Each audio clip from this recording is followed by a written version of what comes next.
Hi అండి, అందరికీ నమస్కారం. నిన్న జగన్మోహన్ రెడ్డి గారు విశాఖ తీరాన గల్లంతైనటువంటి మత్స్యకారుల కుటుంబాలని పరామర్శించారు.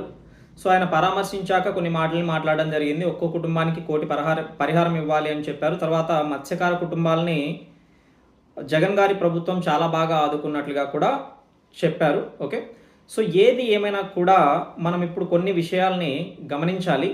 ఎందుకంటే ప్రజలకు నిజానిజాలు తెలియాలి. నాయకుడిని ఎన్నుకోవడంలో ప్రజలు నిజానిజాల్ని నిర్ధారించుకున్న తరువాతే వాళ్ళ ఓటు హక్కుని ప్రాపర్గా వినియోగించుకోగలగాలి. కాబట్టి ఆ నిజాల్ని చెప్పడం మన బాధ్యత.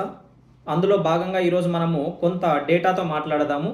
ఫస్ట్ విషయం ఏంటి అంటే, ఏ పాలనలో అయినా సరే అంటే ప్రమాదాలు జరుగుతూ ఉంటాయి. ప్రమాదవశాత్తు జరిగే విషయాల్ని ఇటు జగన్ గారి మీద నెట్టడం కానీ, చంద్రబాబు గారి మీద నెట్టడం కానీ, ఏ ప్రభుత్వం మీద నెట్టడం కానీ ప్రమాదవశాత్తు జరిగినవి చేయకూడదు. కానీ జగన్మోహన్ రెడ్డి గారు నిన్న ఆ పని చేశారు. ప్రభుత్వం ఇక్కడే ఉంది, నేవీ ఇక్కడే ఉంది, అన్నీ ఇక్కడే ఉన్నాయంటూ ఏదో ఆయన చెప్పారు. కాపాడాలంటే 10 నిమిషాల్లో వెళ్ళొచ్చు. 15 కిలోమీటర్ల సముద్రం లోపల ఉన్న వాళ్ళు హఠాత్తుగా జరిగినటువంటి ఒక సంఘటనకి వెళ్ళి కాపాడటం అనేది, ఒకవేళ వాళ్ళు ఈదుకుంటూ ఏదైనా వాళ్ళకు కొంతవరకు వాళ్ళ సైడ్ నుంచి కొంత ప్రయత్నం చేసి ఏదైనా ఒడ్డు వైపుకు రావటం అలాంటివి జరిగినప్పుడు ఇన్ఫర్మేషన్ వెంటనే వస్తే వెళ్ళడానికి ఉంటుంది. కానీ మనిషి ప్రాణం ఎన్ని సెకండ్లలో పోతుందండి? పోనీ జగన్మోహన్ రెడ్డి గారి పాలనలో ఇలాంటివి జరగలేదా అంటే, జగన్మోహన్ రెడ్డి గారి పాలనలో మొత్తంగా అన్ని జిల్లాల్లో కలిపి సముద్ర తీరాన వేటకెళ్ళి చనిపోయిన మత్స్యకారుల సంఖ్య వచ్చేసి 63 మంది చనిపోయారు. మరి వాళ్ళని మీరు కాపాడి ఉండొచ్చు కదా జగన్మోహన్ రెడ్డి గారు. ప్రమాదాలని ఎవరి మీదకి వేసే ప్రయత్నం చేయకండి దయచేసి. అయితే ఈ 63 మంది మత్స్యకారుల గురించి మాట్లాడాల్సిన అవసరం ఉంది. మీరు ఎంతో చేశాము మత్స్యకారులకు అని చెప్తున్నారు కదా. 63 కుటుంబాలకి పరిహారం ఈరోజు కోటి ఇవ్వమని అడుగుతున్నారు. 63 కుటుంబాలకి కనీస ధర్మంగా గవర్నమెంట్ ఇవ్వాల్సిన పరిహారం 5 లక్షలు. అది ఇచ్చారా? అసలు బడ్జెట్ లేదని చెప్పేసి 5 సంవత్సరాలు చనిపోయిన ఒక్కరికైనా ఇచ్చారా? 63 కుటుంబాలకి 3,15,00,000 కూటమి ప్రభుత్వం వచ్చాక 2025లో క్లియర్ చేశారు. అంటే కనీస ధర్మంగా ఇవ్వాల్సిన 5 లక్షలు కూడా మీరు ఇవ్వలేదు. ఈరోజేమో ₹1,00,00,000 ఇవ్వమని డిమాండ్ చేస్తున్నారు. ఇది ఎంత మాత్రం కరెక్ట్ అంటారు? అలాగే ఇంకా మీకు ఇవ్వాల్సినటువంటి డేటా, మనం ఇక్కడ సంక్షేమానికి సంబంధించి మత్స్యకారులకి ఎవరు ఏం చేశారు అనేది మీకు ఇక్కడ చార్ట్ డిస్ప్లే చేస్తున్నాను, బాగా గమనించండి. జగన్మోహన్ రెడ్డి గారి పాలనలో సంవత్సరానికి 10,000 చొప్పున మత్స్యకార కుటుంబాలకు ఇచ్చేవారు. అంటే వేట నిషేధం అయ్యే కొన్ని రోజులు ఉంటాయి కదా, ఆ వేట నిషేధమైన సమయానికి అన్నట్లుగా ఇస్తారు ప్రభుత్వాలు. ఏదో ఒక పథకం కింద ఇస్తారు, పేరు ఏదైనా కానివ్వండి, కారణం అయితే అది ఆ కారణంతో ఇస్తారు. అందుకోసం జగన్మోహన్ రెడ్డి గారి ప్రభుత్వం ఇచ్చింది ఒక్కో కుటుంబానికి 10,000 చొప్పున.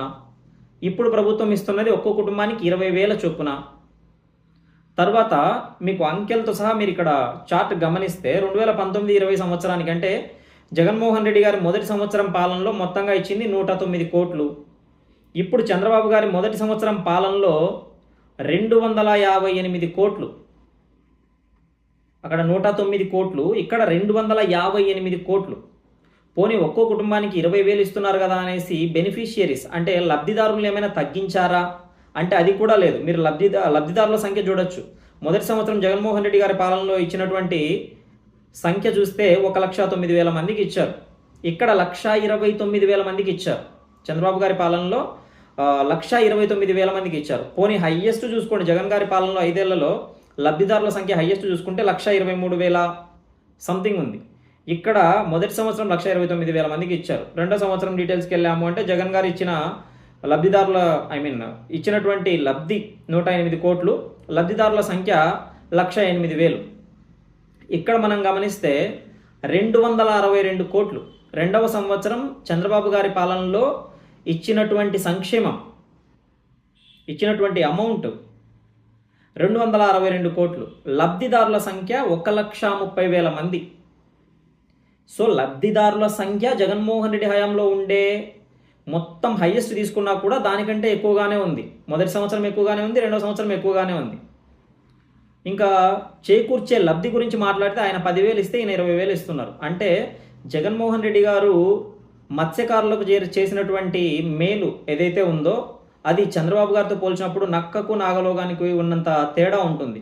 ఇక్కడ మనం సింపుల్గా నెంబర్స్ మీరు గమనిస్తే టోటల్గా 5 సంవత్సరాలు కలిపి జగన్మోహన్ రెడ్డి గారు ఇచ్చినటువంటి మొత్తం సొమ్ము 574,34,00,000 మత్స్యకారులకి. అదే ఇక్కడ 2 సంవత్సరాల్లో, కేవలం 2 సంవత్సరాల పాలనలో కూటమి ప్రభుత్వం ఇచ్చినటువంటి మొత్తం సొమ్ము 520 కోట్లు. దాదాపు 2 సంవత్సరాల్లో మీకు ఈక్వల్గా వచ్చేశారు. మీరు మొత్తంగా చేకూర్చిన లబ్ధి 5 సంవత్సరాల్లో ఈక్వలెంట్గా చంద్రబాబు గారి ప్రభుత్వం 2 సంవత్సరాల్లో వచ్చేసింది. కాబట్టి దయచేసి చంద్రబాబు గారి ప్రభుత్వం ఏమీ చేయట్లేదనే మాటని ఇంకా మానేసేయండి మీరు. చంద్రబాబు గారు చేస్తున్న దానితో పోల్చుకుంటే చంద్రబాబు గారి పాలనలో అందుతున్నటువంటి సంక్షేమం నాగలోకంతో సమానమైతే మీరు అందించినటువంటి సంక్షేమం ఇంకా ఇందాక చెప్పాము, మళ్ళీ ఎందుకులేండి, బాగోదు. కాబట్టి దయచేసి మీరు ఏదైనా సమస్యల మీద పోరాటం చేయడానికి వెళ్ళినప్పుడు ఒక అర్థం ఉండేలాగా సాధ్యమయ్యే విషయాల్ని ప్రభుత్వం ముందుకు తీసుకురండి. ఇంత ఇవ్వండి, ఇంత ఇచ్చాము, మా హయాంలో ఇంత ఇచ్చాము, మీరు ఇంత ఇవ్వండి అంటూ కొన్ని సాధ్యాసాధ్యాలు ఆలోచించి తీసుకురండి. ఆల్రెడీ మీరు 63 కుటుంబాలకి 5 లక్షలు ఇవ్వాల్సిన కనీస పరిహారం ఇవ్వకపోతే ఈ ప్రభుత్వం చెల్లించింది కాకుండా ఇప్పుడు మిస్ అయినటువంటి మత్స్యకారులందరికీ కూడా 10 లక్షలు ఆల్రెడీ ప్రభుత్వం అందించింది. ఇంకా వాళ్ళకి రావాల్సిన సహాయాలు ఏమైనా ఉంటే అందిస్తుంది ప్రభుత్వం. కాబట్టి దయచేసి మీరు ప్రభుత్వం ముందుకు తీసుకెళ్లాల్సిన బాధ్యత మీదే. తీసుకెళ్ళకండి అని అనట్లేదు, కొంచెం అర్థవంతంగా తీసుకెళ్ళండి. జగన్మోహన్ రెడ్డి గారు అర్థవంతంగా తీసుకెళ్ళండి. ఇలాంటి మరిన్ని అప్డేట్స్ కోసం ఈ వీడియోకి లైక్ చేసి మా ఛానల్కి సబ్స్క్రైబ్ చేసుకోండి. Thanks for watching.